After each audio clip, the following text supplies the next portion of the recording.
Yang gue inget rumah opung gue itu ada di Kalibata.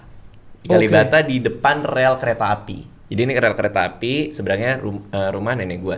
Setiap kali lebaran kita kumpul di rumah nenek, itu kita selalu pergi ke Kalibata Mall nonton film.